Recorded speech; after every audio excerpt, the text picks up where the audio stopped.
నమస్కారం. ది స్వధర్మ పాడ్కాస్ట్కి స్వాగతం. నేను మీ host doctor MV Sai Kumar, founder of Swadharma Rakshana foundation based in Hyderabad, Telangana. మిత్రులారా, మనం 12వ అధ్యాయంలో కర్మఫల త్యాగాన్ని అన్నిటికంటే శ్రేష్టమైన మార్గంగా తెలుసుకున్నాం. ఇదంతా విన్న తర్వాత మనకు ఒక ప్రశ్న ఉదయిస్తుంది. మరి ఆ నిస్వార్థ కర్మ చేసే వ్యక్తి నిజంగా ఎలా ఉంటాడు? అతని మనసు, అతని ప్రవర్తన ఎలా ఉండాలి? ఈరోజు కృష్ణుడు ఈ 3 శ్లోకాల ద్వారా 14, 15 మరియు 16వ శ్లోకాల ద్వారా తనకు అత్యంత ప్రియమైన భక్తుడి పూర్తి చిత్రాన్ని మన ముందు ఉంచుతున్నాడు. ఈ లక్షణాలు కేవలం ఆధ్యాత్మికతకే కాదు, సమర్థవంతమైన నాయకుడిగా, ఉద్యోగిగా మనల్ని తీర్చిదిద్దడానికి చాలా ముఖ్యం. రండి, ఆ ఆదర్శ స్వభావాన్ని తెలుసుకుందాం. 14వ శ్లోకం అంతర్గత స్థిరత్వం.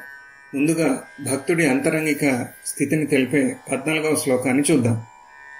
సంతుష్టః సతతం యోగి యతాత్మా దృఢనిశ్చయః మయ్యర్పితమనో బుద్ధిర్ యో మద్భక్తః సమే ప్రియః. సంతుష్టః సతతం యోగి యతాత్మా దృఢనిశ్చయః మయ్యర్పితమనో బుద్ధిర్ యో మద్భక్తః సమే ప్రియః.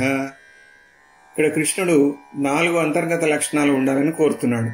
మొదటిది సంతుష్ట సతతం, ఎల్లప్పుడూ సంతృప్తితో ఉండటం. అంటే మీ లక్ష్యం వైపు కష్టపడుతున్నా ఈ క్షణంలో ఉన్నదాని పట్ల కృతజ్ఞతగా ఉండటం. రెండవది యోగి యతాత్మా, ఎప్పుడు ఆత్మని అదుపులో, సెల్ఫ్ కంట్రోల్లో ఉంచుకోవడం, భావోద్వేగాలకు లొంగిపోకుండా స్థిరంగా ఉండటం. మూడవది దృఢ నిశ్చయ, చెక్కు చెదరని సంకల్పం కలిగి ఉండటం, భగవంతుడిపై, మీ స్వధర్మంపై పూర్తి విశ్వాసంతో ఉండటం.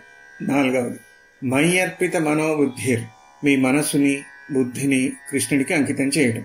అంటే మీ ప్రతి నిర్ణయం, ఆలోచన ధర్మానికి అనుగుణంగా ఉండాలి. సారాంశం: స్థిరమైన సంతృప్తి మరియు బుద్ధి నియంత్రణ అనేవి ఆదర్శ భక్తుడికి పునాది. 15వ శ్లోకం సామాజిక సమతుల్యత. అంతర్గతంగా స్థిరంగా ఉన్న వ్యక్తి సమాజంలో ఎలా ఉంటాడు? అదే 15వ శ్లోకం యొక్క ముఖ్యాంశం. యస్మాన్నో ద్విజతే లోకో లోకాన్నో ద్విజతే చయః హర్షామర్ష భయోద్వేగైర్ ముక్తో యః సచ మే ప్రియః.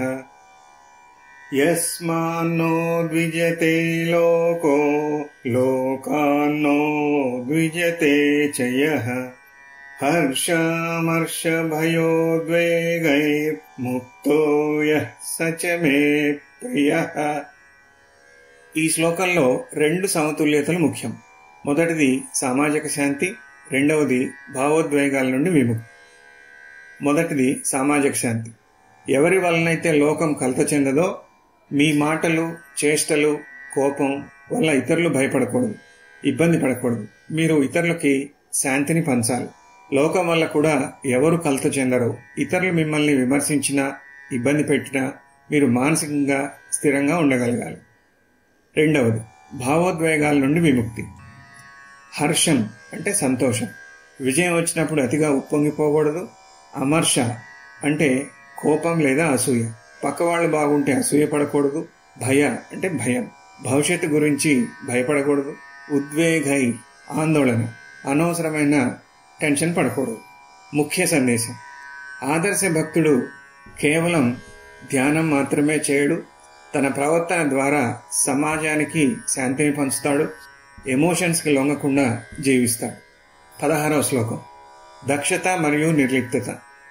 ఈ 16వ శ్లోకం ఆదర్శ భక్తుడికి ఉండవలసిన దక్షత అంటే ఎఫిషియన్సీ మరియు నిర్లిప్తత, డిటాచ్మెంట్ గురించి చెప్తున్నారు.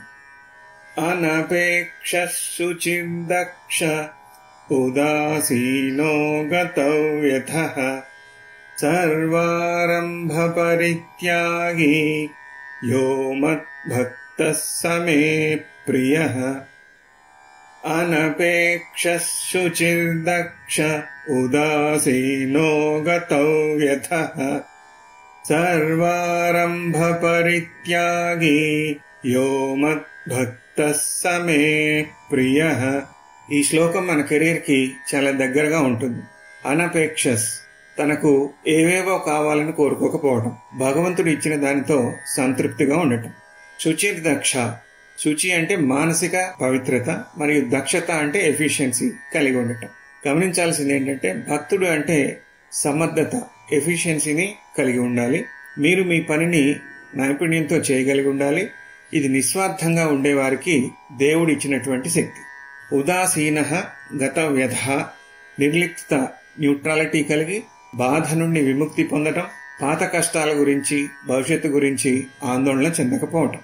సర్వారంభ పరిత్యాగి, సమస్త స్వార్థ ప్రయత్నాలని వదిలివేయటం. అంటే నా పేరు కోసం, నా లాభం కోసం అనే ఉద్దేశంతో పనులు మొదలు పెట్టకుండా ఉండటం, కేవలం ధర్మం కోసం, స్వధర్మాన్ని నెరవేర్చడానికి మాత్రమే పనిచేయడం.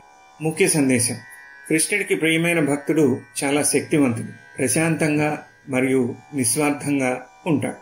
మిత్రులారా, ఈ 3 శ్లోకాలు మనకి ఒక ఆదర్శ జీవన ప్రమాణాన్ని ఇచ్చాయి. 14వ శ్లోకంలో నిరంతర సంతృప్తి, 15వ శ్లోకంలో సామాజిక ప్రశాంతత, 16వ శ్లోకంలో నిస్వార్థ సమర్థత. ఇవే కృష్ణుడి దృష్టిలో నిజమైన భక్తి లక్షణాలు. ఈ లక్షణాల్లో ఒక్కటొకటిగా సాధన చేయడం ద్వారా మనం ప్రశాంతత, విజయం రెండింటినీ అందుకోవచ్చు. కనుక రండి, ఈ భక్తి మార్గాన్ని మన జీవితంలో ఆచరించి కృష్ణుడి అనంతమైన ప్రేమను అనుభవిద్దాం. ఈ ప్రశాంతమైన మార్గంలో నడవడానికి ప్రయత్నం చేద్దాం. వినండి, హృదయపూర్వకంగా ఆలోచించండి, ఆ జ్ఞానాన్ని మీ జీవితంలో అనుభవించండి. తద్వారా మీరు మీ స్వధర్మాన్ని చేరుకునే మార్గంలో భగవాన్ కృష్ణుని జ్ఞానకాంతి మీ హృదయాన్ని, మీ గమ్యాన్ని ప్రకాశింపజేయుగాక. ఓం శాంతి శాంతి శాంతి.